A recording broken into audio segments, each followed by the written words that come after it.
Hi friends, welcome to Tamilnadu Special. இந்த வீடியோவில் நாம் டிஃபன் சாம்பார் எப்படி செய்கிறதுன்னு பார்க்கலாம். இந்த டிஃபன் சாம்பார் இட்லி தோசைக்கு ரொம்ப பொருத்தமாக இருக்கும். வாங்க இது எப்படி செய்கிறதுன்னு பார்க்கலாம். ஃபஸ்ட்டு இந்த சாம்பாருக்கு 2 கைப்பிடி அளவு பாசிப்பருப்பும் 1 கைப்பிடி அளவு துவரம் பருப்பும் எடுத்து நல்லா தண்ணியில் கழுவிட்டு அதை 2 மணி நேரத்துக்கு முன்னாடியே ஊற வச்சுடுங்க. பருப்பு நல்லா ஊறட்டும். ஏன் சொல்கிறேன்னா, பருப்பு நல்லா ஊறி இங்கே பாருங்கள், இப்போ பருப்பு நீங்கள் எடுக்கிறப்போ அது நல்லா 2 கட்டாய் வருது இல்லையா? இந்த மாதிரி இருந்துச்சுன்னா உங்களுக்கு குக்கரில் வேக வைக்கிறப்போ நல்லா குழஞ்சி சாஃப்டாக வரும். ஊற வச்சிருந்த பருப்பை நம்ம குக்கரில் மாற்றிட்டு அதுக்கு தேவையான அளவு தண்ணி ஊற்றிக்கலாம். தண்ணி 1 சொம்பு நான் ஊற்றிருக்கேன் பாருங்கள். இதில் 1 சொம்பு ஊற்றிருக்கேன் நான். பூண்டு 8லேருந்து 10 பல் பூண்டு அளவுக்கு நம்ம சேர்த்துக்கலாம். 3 மீடியம் சைஸ் தக்காளி பாதி அளவு கட் பண்ணி எடுத்து வச்சுருக்கேன், அதையும் நம்ம சேர்த்துக்கலாம். உங்களுக்கு தக்காளி புளிப்பு கம்மியாக இருந்தால் நீங்கள் இன்னும் 1 கூட எக்ஸ்ட்ரா சேர்த்துக்கலாம். இப்போது நம்ம தேவையான அளவு பெருங்காயத்தூள் போட்டுக்கலாம். சீரகம் 1 டீஸ்பூன் அளவுக்கு சேர்த்துக்கலாம். கூடவே மஞ்சத்தூள் 1/4 டீஸ்பூன் அளவுக்கு ஆட் பண்ணிக்கோங்க. இப்போது கொஞ்சமாக நம்ம விளக்கெண்ணெய் சேர்த்துக்கலாம். விளக்கெண்ணெய் சேர்த்துக்கிட்டிங்கன்னா பருப்பு கொஞ்சம் சீக்கிரமாக வேகும், நல்லா குழஞ்சும் வரும். அதுக்காக தான் விளக்கெண்ணெய் சேர்க்குறோம். ரொம்ப அதிகமாக வேண்டாம், கொஞ்சமாக சேர்த்துனா போதும். இப்போது நம்ம பருப்பு வேக வைக்க தேவையான எல்லாமே போட்டாச்சு. இப்போ குக்கர் மூடி வச்சுட்டு 5லேருந்து 6 விசில் வரைக்கும் விட்டுட்டு பருப்பு நல்லா வேக விட்டுடலாம். இப்போ நான் 5 விசில் விட்டு இறக்கியிருக்கேன். பருப்பு நல்லா வெந்திருக்கு. நீங்கள் மத்தில் கடையணுன்னு கூட அவசியம் இல்லை. நீங்கள் கரண்டி வச்சு கொஞ்சமாக கலக்கி விட்டாலே பருப்பு நல்லா மஞ்சிடும். இப்போ ஒரு கடாய் வச்சுட்டு அதில் தேவையான அளவு எண்ணெய் ஊற்றிக்கலாம்.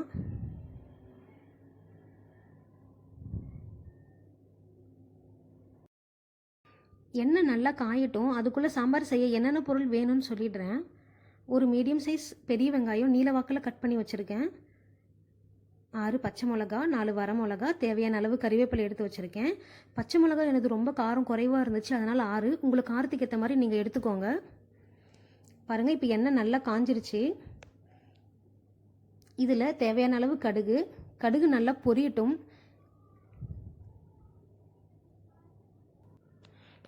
கடுகு இப்போது நல்லா பொரிஞ்சிருச்சு. இப்போ அடுத்து கொஞ்சமாக சீரகம், உளுத்தம்பருப்பு, கடலைப்பருப்பு கொஞ்சமாக ஆட் பண்ணி இதையும் நல்லா பொரிய விட்டு எடுத்துடலாம். இப்போ பாருங்கள், எல்லாமே நல்லா பொரிஞ்சிருச்சு. இப்போது சாம்பாருக்கு தேவையான பொருள் எல்லாமே இதில் ஆட் பண்ணிக்கலாம். வெங்காயம், பச்சை மிளகா, வரமிளகா, கறிவேப்பிலை இதெல்லாம் ஆட் பண்ணிவிட்டு கண்ணாடி போல் ஆகிற வரைக்கும் வதக்கினா போதும். வெங்காயம் ரொம்ப வதங்கணும்னு அவசியம் இல்லை.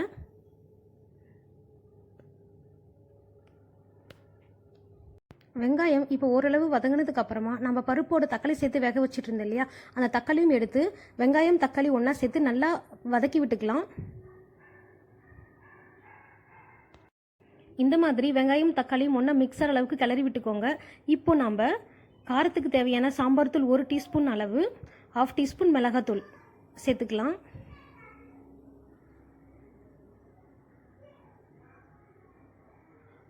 சேர்த்துட்டு அதையும் நல்லா கிளறி விட்டுக்கலாம்.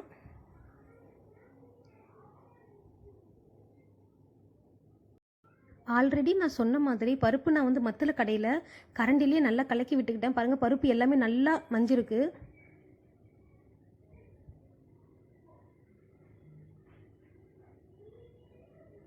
இப்போது அதை நம்ம வதக்கி வச்சுருந்த வெங்காயம் தக்காளியில் ஆட் பண்ணிக்கலாம்.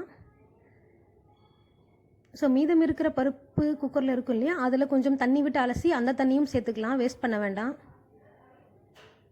ஸோ இந்த மாதிரி அலசி விட்டு அதையும் சேர்த்துக்கலாம். சேர்த்துட்டு அடி பிடிக்காத மாதிரி கிளறி விட்டே இருக்கலாம். ஏன்னா இது பாசி பருப்புனால அடிக்கடி அடி பிடிச்சிடும். ஸோ கிளறி விட்டுட்டே இருக்கு. இப்போ நம்ம தேவையான அளவு கல்லுப்பு சேர்த்து அதையும் நல்லா கலக்கி விட்டுக்கலாம். ஒரு 10 நிமிஷம் போல் கொதிக்கட்டும், அப்போ தான் கல்லுப்பு நல்லா கரையும். இப்போ 10 நிமிஷம் ஆச்சு. பாருங்கள், சாம்பார் நல்லா கொதிச்சு வந்திருக்கு. இந்த டைமில் நீங்கள் உப்பு காரம் கரெக்டாக இருக்கான்னு செக் பண்ணிக்கோங்க. சப்போஸ் உப்பு கூட இருந்தால் கொஞ்சம் உருளைக்கிழங்கு கட் பண்ணி போட்டு அதை வேக விட்டுருங்க, கரெக்டாக இருக்கும் உங்களுக்கு. இப்போது இந்த டைமில் நம்ம லைட்டாக கொத்தமல்லி தழை தூவி நம்ம சாம்பார் இறக்கிடலாம். நல்ல மணமாக இருக்குது சாம்பார். கண்டிப்பாக உங்களுக்கு பிடிக்கும்னு நினைக்கிறேன். வீட்டில் ட்ரை பண்ணி பாருங்கள்.